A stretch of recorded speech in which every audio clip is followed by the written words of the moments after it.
newsmakers, and market movers. This is The Pulse with Francine Lacqua. Well, good morning, everyone, and welcome to The Pulse. I'm Francine Lacqua here in London. Now, Bloomberg understands that Vietnam's leadership was caught off guard by Donald Trump's announcement last week of a 20% tariff on Vietnamese goods. Now, sources say the country is still hoping to secure a rate closer to 10 or 15%. Meanwhile, Canada is facing a 35% tariff on goods not covered by an existing trade agreement with the U.S. after receiving a letter from Donald Trump. With us now, Rosalind Matheson, our EMEA News Director, and Klaus Baader, Global Chief Economist at Société Générale Corporate and Investment Banking. So thank you both for joining us. Raz, you're on every day. Every day we say actually how the president is absolutely not backing down. And actually the rhetoric around trade is getting more aggressive. How are other governments reacting? Well, it seems to be the case. And as we know with the Vietnam example just now, Trump is saying these letters are deals. He's describing them as deals. In fact, it's the US deciding what tariffs are and imposing them on other countries. And in the case of Vietnam, we could see they went very, very quiet when he announced that he had a deal. They didn't say very much. We couldn't get a lot of confirmation. Now we know behind the scenes, they were obviously saying, hang on, we're surprised by this. We thought we were still negotiating, and they still seem to think that they are. But with Donald Trump again, whatever the numbers are, wherever you're at, everything is still, to some extent, a negotiation. You can see with Canada again overnight. I mean, the numbers have moved around constantly for Canada as well, depending on the week that we're in. Everything remains a negotiation, including for Brazil and others. The question is, he's come for Canada, he's come for Brazil, he's come for countries in Asia, Africa. Where is the EU? We still don't have a deal here. You know, are they getting nervous, despite the fact that Donald Trump has been sounding warmer lately on the EU, saying that they're better to deal with? There's no deal yet. And does that mean that they're worried that he's going to just decide that, I'm going to announce something and therefore kind of try and make it a fact in a way by doing so? And Klaus, I guess, I mean, there's a concern that actually Donald Trump, then he's threatened to double basically the baseline universal tariff to 20%. But at the same time, he's saying, well, look, the stock market is at a record there behind me. And so what we thought would maybe counterbalance some of the overzealous on trade is not there. Yeah, I mean, if you really try to follow what tariffs are going to be imposed, you end up with a spinning head. And I think, frankly, what's worthwhile is to go back to first principles. And the more I think about it, the more convinced I am that these tariffs are going to do absolutely nothing to bring either manufacturing output or manufacturing employment back to the United States. The fact is that always, this is really fiscal policy 101. Always, when you're talking about a fiscal measure, and tariffs are a tool of fiscal policy, what's absolutely key is whether those measures are perceived to be transitory or permanent. Now, you can tell me a lot of things, but I really would love to see the entrepreneur who thinks that the current tariff structure of these threats are going to be permanent. Now, if you can't be sure that they're going to be permanent, are you going to make the massive commitment of building a factory in the United States to produce things that you're currently producing much more cheaply outside the United States in the United States? I think the answer to that is no. And so what's going to be, I think, that alone is enough to seed the demise of the policy. What I do think the policy is going to be excellent at is raising prices in the United States, which is also not going to make it very popular. I'm not even talking about the lack of excess labor supply in the United States. I've always wondered, well, who's going to do all those jobs? So I think this is just a whole lot of noise. Yeah. And in the end, the economy that's going to be really harmed is the United States. And look at the consensus forecasts. It's very clear. This is a majority opinion. I think they're right. Okay, let's also talk about China. China's foreign minister says the United States has abused the tariffs and undermined the free trade system. Wang Yi also expressed his opposition to unilateral tariffs when questioned by Bloomberg's Min Lo. Minister Wang, what's China's position on tariffs? Oppose unilateral tariffs. Are you meeting with Secretary Rubio? Well, we can now go to Min Lo in Kuala Lumpur at the ASEAN meeting. Min, first of all, great doorstepping. I mean, Wang Yi had some pretty strong words to say about the U.S. Where does it leave the two countries?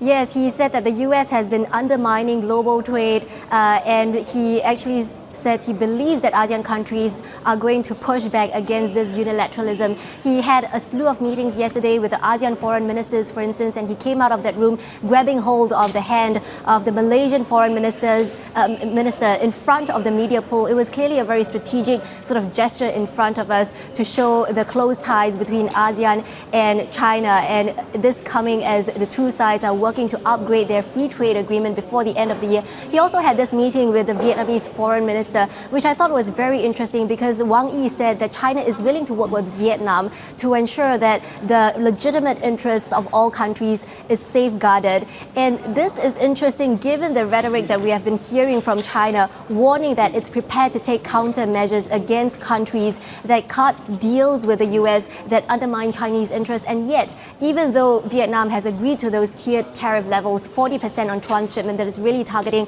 the back door for many Chinese exporters, still the tone appears to be quite constructive and positive. And it seems like Wang Yi is really here, vying for influence with Marco Rubio in Southeast Asia. Of course, it's Rubio's first trip to Southeast Asia as well, and he is also getting all these questions, especially from the Malaysian Prime Minister, about lowering tariffs as well. Min Min, is this just a preliminary summit for when the two presidents meet? Yes, so Marco Rubio and Wang Yi is actually meeting right now just upstairs. It's still ongoing. It is not clear whether they are in fact laying the groundwork for that potential trip by President Trump to China, because neither Rubio nor Wang Yi really talked about what they were going to discuss, although Rubio did say he's going to raise the issue of Russia. He said China has been doing as much as it can to support Russia without getting caught. That's something that he wants to talk to Wang Yi about, especially ahead of that planned announcement that President Trump is planning to make on Monday regarding potential sanctions on Russia. Of course, the big question is whether China would be implicated in perhaps secondary sanctions for buying, oil and LNG from Russia. Of course, this coming against that backdrop of the trade tensions, but at the same time, Rubio doesn't really have the power to decide on trade issues, right? Scott Bessent has said he's going to meet with his Chinese counterparts in the coming weeks. But again, we're hoping to doorstop the ministers later and when they come out of the meeting to see, what the tone was like, whether it was a constructive meeting and whether there is going to be a potential meeting between Trump and Xi later this year. Min Min, thank you so much. Min Min Lo there in Kuala Lumpur. Now let's get back to Roz and Klaus. Klaus, we were talking about tariffs, and it was really interesting saying that you think if it's not a one-off, it's something that actually we can look through because they're not going to be in place for a very long time. What are you expecting for the European Union? What kind of letter will they get? Is it going to be at 20%? And do they now have to choose between China and the U.S.? I don't think that they really need to choose between China and the U.S. Again, I think I'd have to be either a seer or a charlatan if I told you that what kind of tariffs are going to be imposed. But you said earlier, and I thought that was really hit the nail on the head, which is that Trump is sounding a lot more positive about the EU. I mean, he's in the past said that the EU is even worse than the Chinese, and so there's been definitely a change here. It's clear, tariffs are an incredibly complex tool, and I think Donald Trump is finding that out. You can't just negotiate a trade deal in a couple of weeks. But the hope is that, I think the kind of silence that we're hearing in the background suggests that there is at least a framework agreement. The Europeans, they will accept a 10%, and I think in return, they will give the United States no tariffs at all. Our base case, as long as these tariffs are within a reasonable bound, let's say it's 10, 15% maybe, and probably some special arrangements, maybe some part quotas for automobiles, that's an important thing. Yeah, and your German companies, they have huge manufacturing plants in the United States. Then I think the EU will probably not retaliate, and that's quite a good place, I think. Think about it. For the U.S. right now, for Trump, they are receiving 10% on all of the imports that come from the EU, and I think the 25% on autos are also in place. Meanwhile, they're not getting any countermeasures. So this is a good place. You don't really want to upset that, do you? I mean, you don't, but actually we don't really have a formula. I think, President Trump was asked by one of our reporters yesterday, and he said, look, it's bad will, it's numbers, but actually we don't really understand yet how this is decided. Sometimes, Roz, we talked about yesterday, it's domestic politics in Brazil. So what's the framework for this?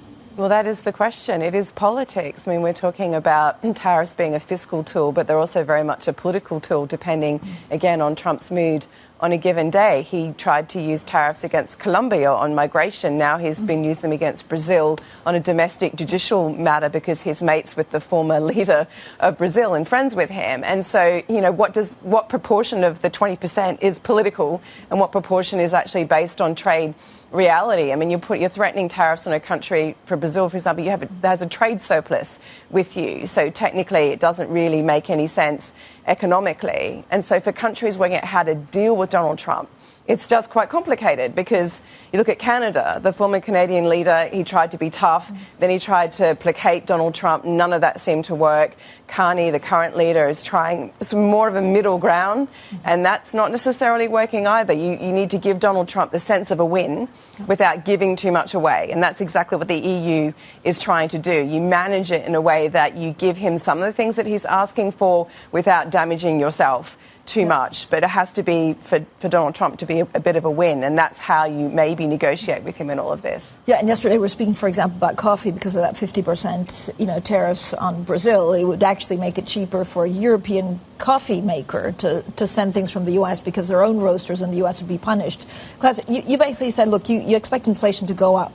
Yeah. In the U.S. Is it significant, and why have we not seen it yet? It's not translating into the data. Well, I think, first of all, I think there's good reason. You know, there was a really enormous boost in imports, all this front-loading that's been much discussed. So American warehouses are chock-a-block full with stuff that was imported into the United States before the tariffs hit.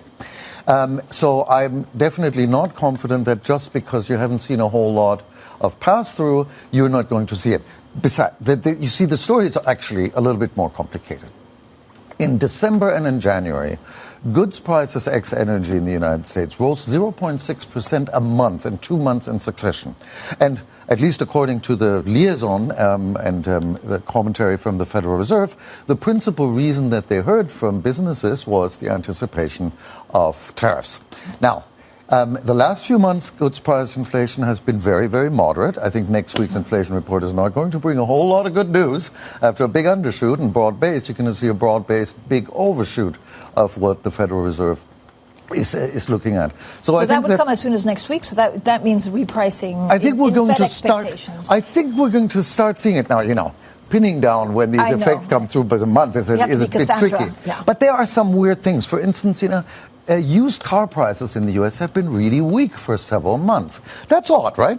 If you anticipate that new cars that are imported are going to be slapped with a massive tariff, you would think that used cars become more competitive. So I think that there may very well be a snapback. Is it going to be this month? Is it going to be next month? No. So I think absolutely those higher prices are going to come through.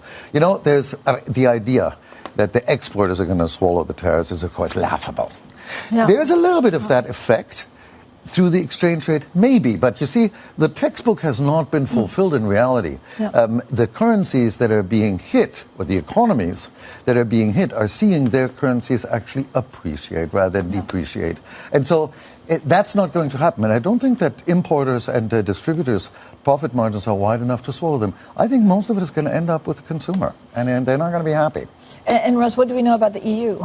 I mean, again, the U.S. consumer is going to be a problem for a lot of EU companies. But, do we get a letter today? Or do we know if the two sides are actually talking? Or do you literally just get a letter by email from the President of the United States? Well, we know they are talking, and we keep hearing it's imminent. But it's a bit like India. We've been hearing that there's a US-India deal, and it's been imminent for a week, and it's not yet emerged. I might just jinxed it and will come out in half an hour. But we know that there's a feeling that they're getting close. The Europeans do have, as we're saying, a framework. They were willing to take 10%. Are they willing to take 15 or 20%? If that becomes the new baseline for tariffs, that becomes a lot more complicated. So that's a wrinkle they're probably talking about today. EU ambassadors are meeting today. We know that trade ministers are early next week, but the conversation is going on constantly behind the scenes. And so we may get a framework today, but the Europeans probably just want to get something out publicly and at least on the board, even if it's broad, even if there's a lot to be discussed, a la the UK, you get something, then you go away and start having proper detailed negotiations. We can see from the UK just how hard that is. There's a lot we don't know, but at least you have a framework, and that slightly prevents the US or Donald Trump from tinkering at the edges as we go on.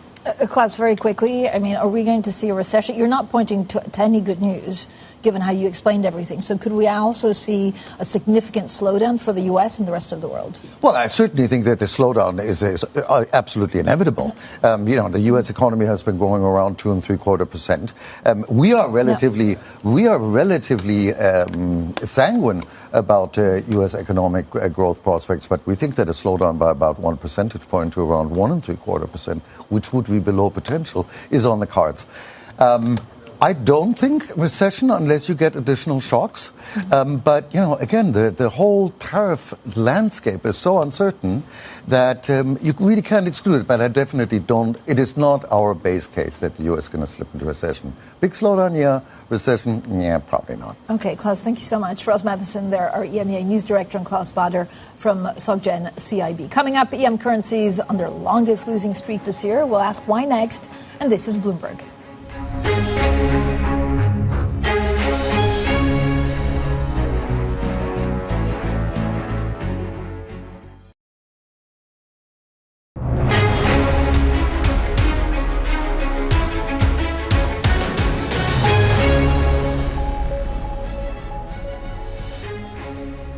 Welcome back, everyone. Now, an index of emerging market currencies on its longest losing streak this year. Now, EM currencies have fallen for 5 straight days as President Trump's tariff threats derail a rally that had held sway for 3 months. Now, for more on all of this, we're joined by Kamakshya Trivedi, Chief FX and Emerging Market Strategist at Goldman Sachs. Kamakshya, thank you for joining us. I mean, it's probably a welcome relief from your desk because, tariffs are coming left, right, and center with letters. I mean, what's your underlying understanding of what will happen in the next 2 weeks? More negotiations. I think that's what it seems to be all about. I mean, the actual news in terms of what has changed is simply that the deadline has been pushed back to the August rather than sort of July. So it seems to me like what is going on here is that there is a desire to reach more deals require more negotiations require more time. So I think there's a reason why, markets are going sideways, FX markets are pretty choppy because there is not really a whole lot of actual new news here as much as the deadline has been pushed back. Do markets embolden Donald Trump to go further? I think there is a fair amount of complacency that, like we saw the rollback or the extension of, tariff deadlines, back in after Liberation Day, like we've seen that again, that some of the most extreme tariff headlines will not come to pass. I think what has also happened is, and then I think this is more genuine, is that the range of uncertainty has shrunk. I mean, if you set aside the Brazil example, if you think back on Liberation Day, the bid-ask spread on tariffs was, between, 10% and 50, 70, depending on what you think about China. Now it feels like the bid-ask spread is somewhere around that 10% level. 10% seems to be the new floor. That's what the UK deal suggested. But even above that, it seems to be a little bit more bounded. And so I think that's part of what markets are responding to, that the uncertainty has come down, and that allows them to make some more progress than before. But then there's a kind of, I don't know what the upscount is, like the contrary of a discount for BRIC countries. So how much, what does that mean for China? What does that mean? I mean, Brazil, as you say, was domestic politically, but can it be negotiated down? Look, I think in Brazil, if you look at the details of the letter, I mean, it does seem much more political than about trade. I mean, bear in mind that, Brazil has a trade deficit with respect to the U.S. and has had one for several years. So it really doesn't feel like this one is about trade deficits. That makes it harder to provide trade-related concessions that would, offset some of the tariffs. But equally, I think, at the end of the day, the reality is that Brazil's export exposure to the U.S. is pretty small. And so I think that this is going to be a small hit to GDP if it, goes through in the way that it's been, headlined. And you saw that in the currency as well. Yes, the real sold off as per your opening segment, but it came back pretty quickly. And given the strength of the real year to date, this is a relatively minor move. It's like the daily volatility of the real. Yeah, I mean, I was struck today, but, Vietnam surprised by Trump's 20% tariffs. And also, if you put it bluntly, like a lot of these countries would probably love to be able to afford U.S. goods. They just can't. Yeah. So, again, I don't know how that gets managed. Do you have favorite currencies that you play into right now? I mean, I think that, when you think about the broad FX complex, I think there's a sort of, important theme about what's going on in the dollar and the fact that the U.S. is finding it increasingly difficult to attract unhedged capital flows. That's putting pressure on the dollar. So that's kind of one side of it, and I think that's likely to extend going forward. But bear in mind, we're 6 months into a dollar downtrend. When you look at like large dollar depreciations, like the one after the financial crisis, like the one in mid-2000s, they tend to be very rapid 6 months in and then tend to flatten out. You have choppy periods, you have back and forth. So I think we are in that phase now. I think you need a kind of new catalyst to really kind of push the dollar forward. I think one of that is potentially, Fed cuts. If we start to see Fed easing move more centrally into the picture, that could be one. But the other, I think I wouldn't underestimate, is China. CNY is moving. It's moving slowly. It's under a lot of people's radar, but we just recorded the lowest, year-to-date fix in dollar CNY, so the strongest CNY level. I think there's something very tangible going on there. I think if you see that move continue, I think it's going to unlock a lot more upside in Asian currencies, places like the Korean won, places like the Japanese yen, apart from the CNY itself. But are you expecting Fed cuts this year, or are we going to start inflation creeping up into data even as early as late July, August? We are expecting 3 cuts this year. I think that, you're right, that I think there's going to be a little bit of a tug of war between the macro data as it comes through. If we see a little bit of that inflation pick up, how quick it is, how significant it is, and then, of course, how transitory or not that is. At the same time as you're seeing a sort of graduate loosening in the labor market. Yes, payrolls were very, pretty strong and stronger than expectations, but probably not as strong as the overall headline suggested. And so I think that, those two things combined, starting with the fact that the policy rate is at a pretty high level, pretty restrictive level, you would argue in some senses, I think it still allows room for some gradual reduction in the policy rate this year. Kamakshya, is this a one-off? I mean, we're out of time, but actually, are these tariffs here to stay for a long time, or is it really just trying to get money back to the U.S.? I think even the history of the last set of the Trump tariffs and then how it went through the Biden is that some of these tariffs are here to stay. Particularly the sectoral ones, I think, are hard to roll back. I think those are going to be here to stay for a while. Yeah, and that changes also inflation expectations. Kamakshya, as always, thank you so much for joining us. Kamakshya Trivedi, their Chief FX and Emerging Market Strategist at Goldman Sachs. Now, coming up after a volatile week for copper, we'll talk to Amy Gower, Metals and Mining Commodity Strategist at Morgan Stanley. That's next, and this is Bloomberg.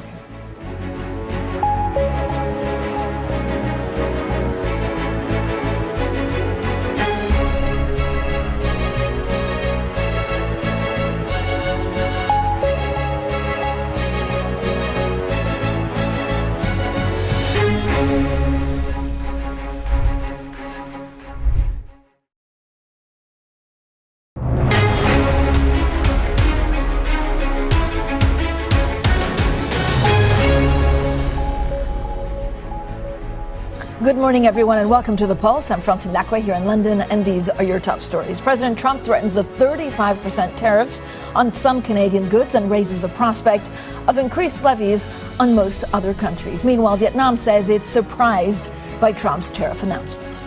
China's Foreign Minister Wang accuses Washington of abusing tariffs as he meets with Secretary of State Marco Rubio. Plus, the UK economy shrinks for a second straight month as companies and consumers struggle to bounce back from the blow dealt by tariffs and tax hikes. So it's been a volatile week. That's an understatement for copper after President Trump said he would impose 50% tariffs on copper imports. Now, those plans include semi-finished products such as materials used in power grids, the military and data centers. Well, joining us now is Amy Gower, a Metals and Mining Commodity Strategist at Morgan Stanley. Amy, thank you so much for joining us. Copper, there were so many questions, first of all, of why copper in the U.S. traded differently to copper in London. But what did you see this week? What have you learned? Yeah, so I think some of what's happened is as we would have expected things to play out. So we heard on Tuesday night Trump would plan to put 50% tariffs on copper imports. and US is a net copper importer, so it relies on imports for about half of what it consumes. And so, therefore, the COMEX price, which is the delivered into US price, should ultimately reflect that tariff. Now, at the moment, it's moved to about a 30% premium to the international benchmark. And I would say the reason that's happened, why we haven't moved all the way there yet, first of all, the tariffs aren't actually in place yet. They're due to come in on the 1st of August. But second, we have had warning that this was coming. So the Section 232 investigation was launched in February. So what this has done is allowed the US to front load significant volumes. We think they've got about now 6-7 months worth of import coverage sat in the US that can be used first. So were we expecting, actually, the president to be so aggressive on copper? So I think that the tariffs probably were expected broadly by the market, but they came both earlier and higher than expected. The deadline for the Section 232 investigation was late November. I think people generally thought country tariffs would be prioritised. So the timing is a surprise, and then also going straight to 50%. Now, that is where we are on aluminium and steel, but we went to 25% first and then 50%. So how does it change actually the copper complex? Again, are things going to be shifted around, or are there countries that will benefit from this? Yeah, so I think what we should see from here is short term actually for the international benchmark. This is a bit of a negative. So it's benefited so far from this front loading of US demand. We've probably added about 1.5% to global annual demand just from all of this extra buying. And that's been because there's been a profitable trade by doing that. As soon as the tariffs are in place, that trade is over. So we're going to not only lose that buying, we may even see the US buying less than normal because they're going to use up this inventory buffer first. So actually for the LME benchmark, we think this is a bit of a negative. So far it's holding up, but I'd say that's how we would expect that to trade. And then COMEX should gradually move higher. In terms of countries benefiting, it's going to depend who ultimately pays the tariff. So if you've got long-term contracts into the US that you have to deliver against, you may have to be still paying it, and maybe that the consumer pays. It's not clear at this point. I mean, where does this leave China? I mean, they're a huge consumer of copper. I know it's gone down because of some of the dynamics, but actually overall, does it shift overall copper demand worldwide? So China is, probably over half of global copper demand, but they're mainly going to be buying based on that LME benchmark, the international benchmark, which hasn't really moved. In fact, it pulled back a little bit. And what we've seen is the Yangshan premium, which is the China copper import premium, has actually bounced with this. So that's actually suggesting with these small pullbacks, maybe China's even coming in to take a little bit more copper. I mean, there's a number of metals that we also need to look out for. What's going on with iron ore? There's a lot of these metals that you follow every day that is absolutely necessary for everything in the economy that people don't really realize or talk about as much. Yeah, so iron ore is the key raw material to make steel. It's been quite range-bound, actually, this year. So we've been trading in sort of $90 to $100 per tonne range, which is actually a little bit lower than we've had over the last few years. There's a few things happening there. So one is that there's this broader steel reform going on in China. So there's expectations that China will be looking to ease off steel production through the second half of the year. And China's about 75% of iron ore demand in the seaborne market, so that means less demand for iron ore. But equally, there's a bit of optimism at the moment. So iron ore has actually been bouncing because there's hope that we might get some extra money for property in China, that maybe there'll be some stimulus at some point this year. And we're also just coming off peak seasonal shipments as well, so maybe a little bit less supply from here. I mean, there's a lot of these. Again, a lot of these metals are also used for the energy transition. That maybe we don't call it ESG anymore, but it's going into a different kind of energy resource. I mean, do all these tariffs actually impact the availability, for example, for a region like Europe that still has targets of how much they want to diversify energy? Yeah, so I think this energy transition demand is definitely still there. Actually, for many of these metals, it's quite small at the moment still. So it is growing. Your biggest sectors are still going to be your construction, your grid. But with all these grid upgrades planned, of course, if we are seeing inflation in global prices, that is going to be starting to come through, particularly for something like cable where, copper is the main component. In an electric vehicle, copper is going to be one of many. But in something like a cable, copper, an increase in copper prices is going to translate directly through the price. Gold. I mean, gold, I feel like the limit is the sky, actually, for gold, because we're also seeing a lot of central banks buying gold as a way to diversify away from treasuries. Yes. So on gold, this has been one of our top pick metals for this year. I think what we're seeing at the moment, which is super interesting, is this really strong inverse correlation with the dollar. And it's actually quite unusual for gold to hold this relationship for so long. And so actually, if we do see this dollar weakening trend continue, then arguably gold can keep moving higher from here. And that's just from a sort of macro view. But again, if we talk about the physical demand, looks like central banks probably on track for another year of this kind of elevated buying that we've seen. And then the other one is the exchange traded funds. So for the last 4 years, they've been net sellers of gold. And then year to date this year, they've really stepped back into the market. So that's all backed by physical gold. That's creating that demand. We'll have to see on jewelry, which is about half of global gold demand. That is more price sensitive. But sometimes what you see is people pause their purchases and then they sort of adjust to the new normal price. So we're kind of waiting to see on that one. But it does look like there is a bit of weakness in that sector. But I mean, do you see it like actually the role of gold having completely changed? And I know you were one of the ones that were kind of predicting in terms of price, but what kind of price could you expect in the next 12 to 18 months for gold? Yeah, so look, I think if we keep seeing the dollar weakening, we could be looking up towards the sort of $3,800, $4,000 level if this dollar weakening trajectory continues. And I think, look, the role has changed. That investment demand has become much more important for gold, and I think for central banks as well. What we see is when they change their behaviour, it tends to be sustainable. So in 2011, post the GFC, they went from being sellers to buyers, and then they bought at about the same level for a decade.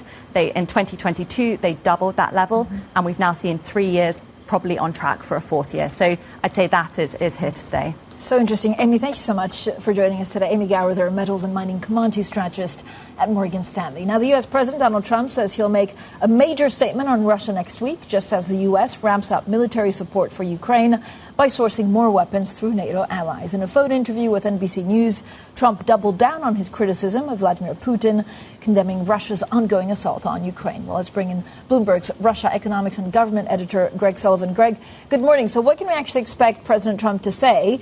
And how could this shape U.S. foreign policy moving forward? Well, this could be a number of things. In recent weeks, we really have heard a shift in tone from President Trump on Russia. He's seemingly grown increasingly frustrated with Russia over their intransigence in talks and the continued bombardment of Ukrainian cities with drones and missiles. What we could hear from Trump would be more of that continued rhetoric, or even something like the introduction of sanctions on Russia.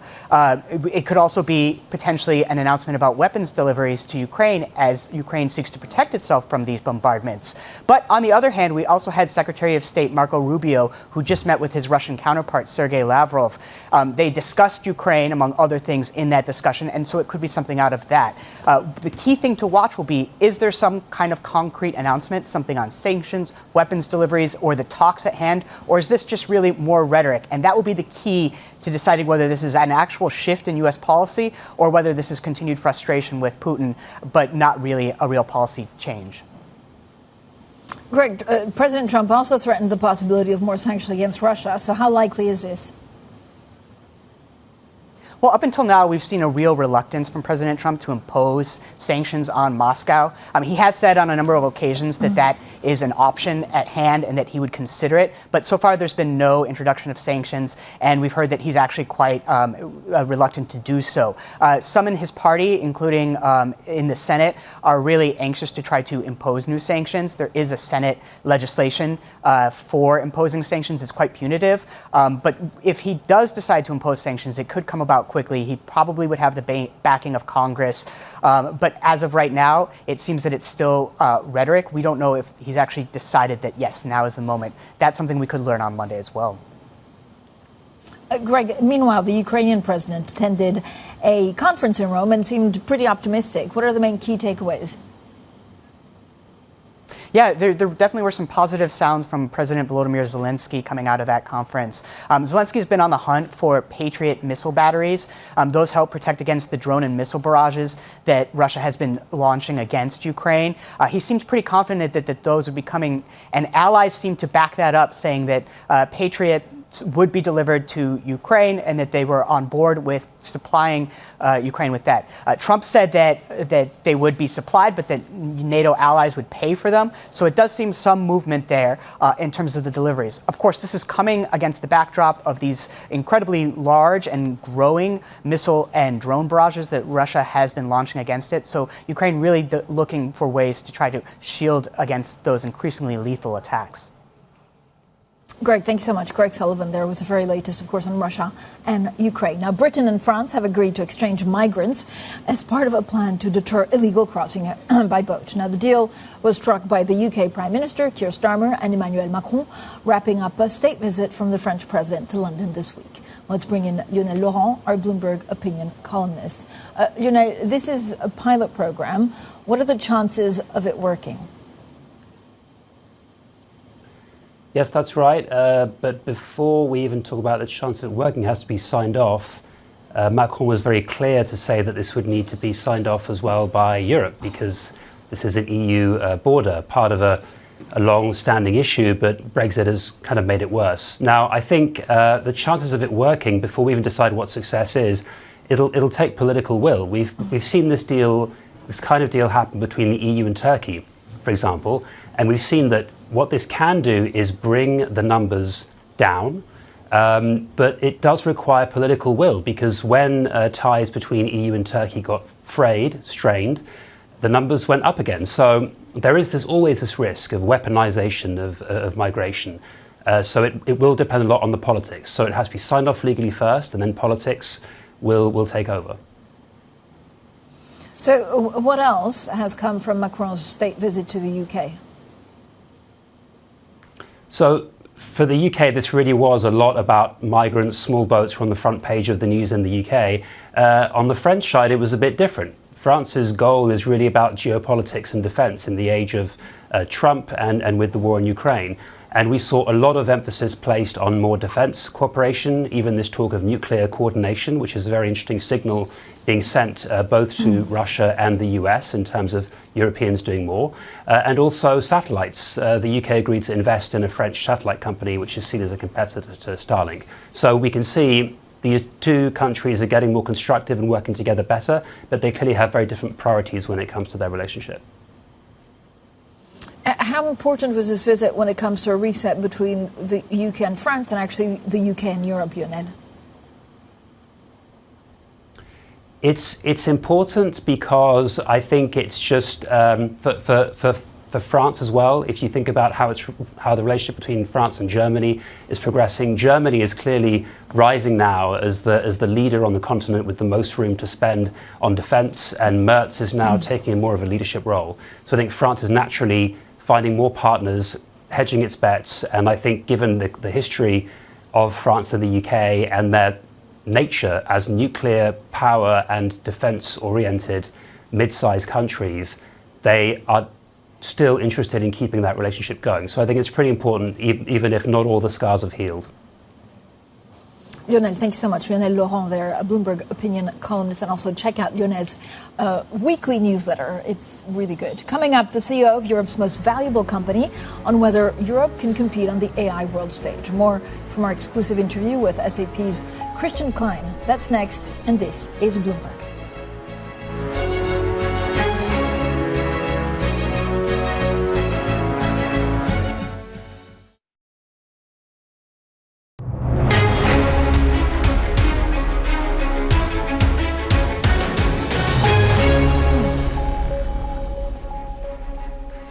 Welcome back, everyone. Now let's bring you a roundup of some of the day's big tech stories. And Tesla is planning to expand its robo-taxi service into California and Arizona. Now, the chief executive, Elon Musk, expects the robo-taxis could launch in the San Francisco Bay Area in a month or two, pending regulatory approval. Now, Tesla has also applied to operate in Arizona's Phoenix area, with a decision expected by the end of July. It follows a recent limited rollout of the robo-taxis in Texas. Then Apple is planning a pipeline of new products for release during the first half of 2026, including a new low-end iPhone, multiple iPads, and upgraded Macs. Now, a budget smartphone dubbed the iPhone 17e will be a follow-up to a $599 model that Apple launched earlier this year. Now, the new products are part of a push to get back to more consistent revenue growth following this year's iPhone launch. And the owner of the Lidl supermarket chain plans to pitch the German government to be the lead developer of a data center central to Europe's artificial intelligence efforts. While Bloomberg has learned that the billionaire Dieter Schwarz will present the plan to spend billions of euros. Now, the move comes as Germany seeks European Union subsidies earmarked for new AI gigafactories. Now, staying with tech, and European tech giant SAP's recent growth has been powered by a pivot to the cloud, with the company leaning heavily into artificial intelligence. Now, a leader in that space, the CEO, Christian Klein, has been speaking to Bloomberg's Tom McKenzie in the latest episode of Bloomberg Tech Europe. Now, he asked whether he thinks Europe has enough data centers. You need chips and data centers when someone is consuming it. But, there is not, the same demand for these chips in Europe like in the United States, where you have a lot of companies who need chips for training their large language modules, etc. Here, of course, when you now apply AI, develop software, develop, new AI use cases, of course, there will be at a certain point also a higher demand for chips and for data centers.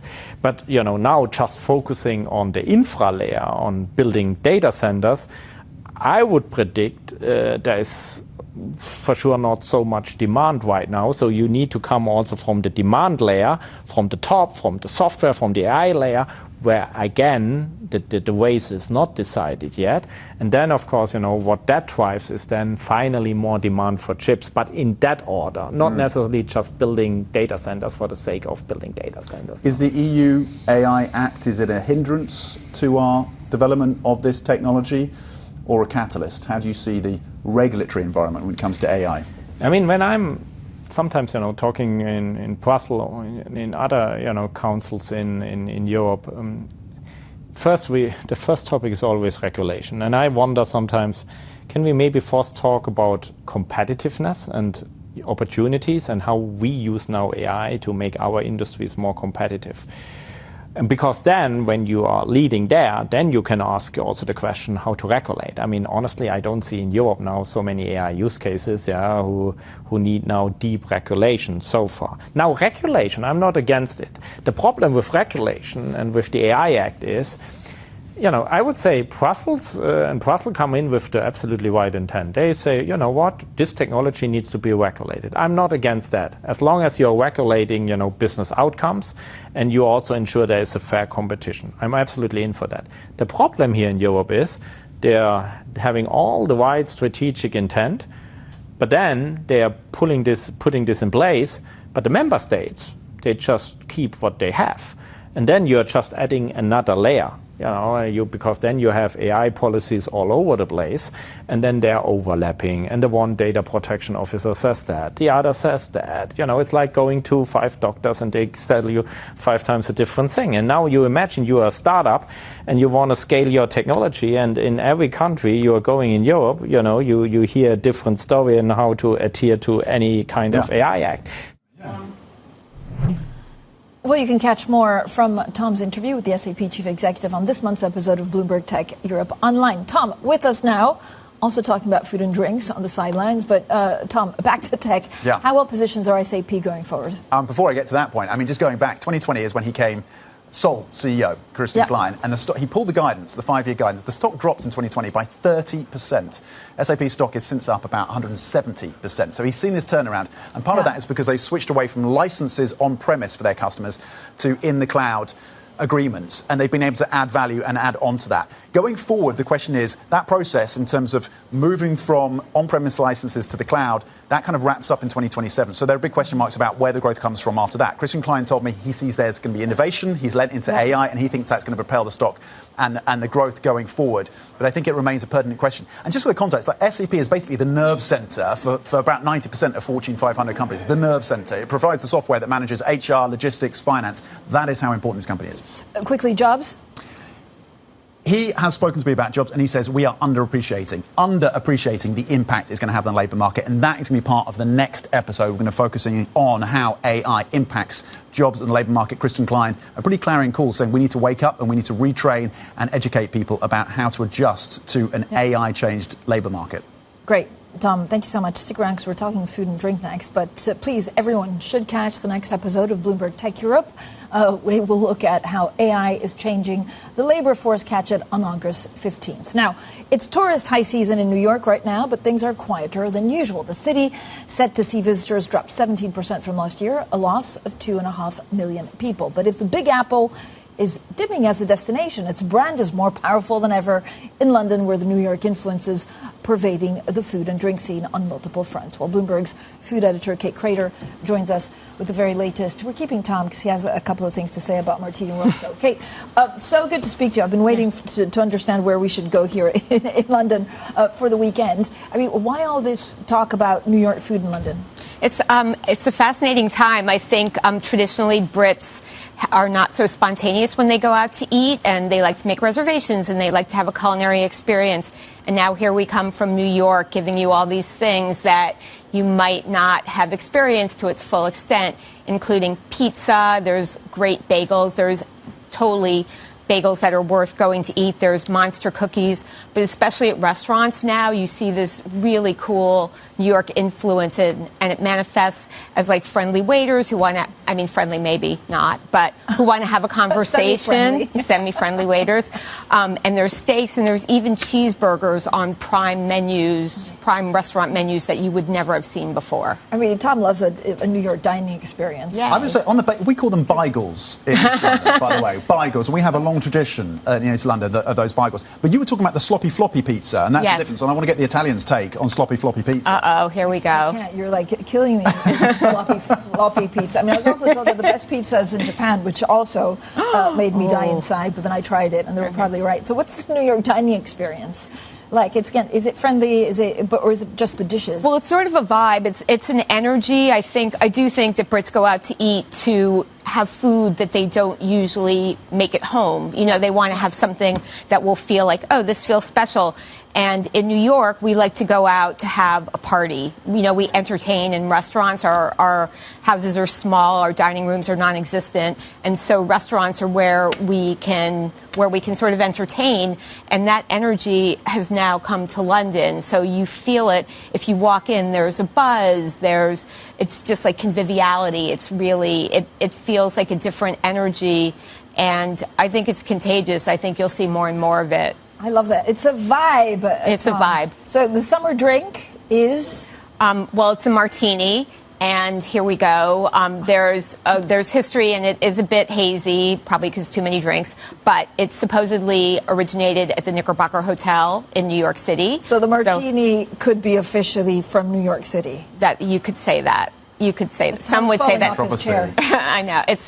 I'm not saying you don't make great martinis here, maybe even better than New York City, but there is a history. New York City goes way back with martinis. Yeah, 007 may have something to say about that. The old-fashioned is probably where I'd lean to. I'm not sure. It's more of a winter drink, though, isn't it, an old-fashioned? Yeah, that's pretty alcohol. I mean, so is martini, but martini just feels like sparkling and light, and everyone does it so well. So that is sort of the drink of the summer. But there's also a really cool pop-up called Dante at Claridge's Hotel, and their drink is Garibaldi, I think. It's made with Campari and fluffy orange juice, which is like airy, beautiful orange juice, and like, who doesn't want to drink that right now? This is the vibe. This is definitely the Pulse vibe on this Friday morning. Our food editor, Kate Crater, thank you so much. As ever, Tom McKenzie. Up next, a Bloomberg Brief, and this is Bloomberg.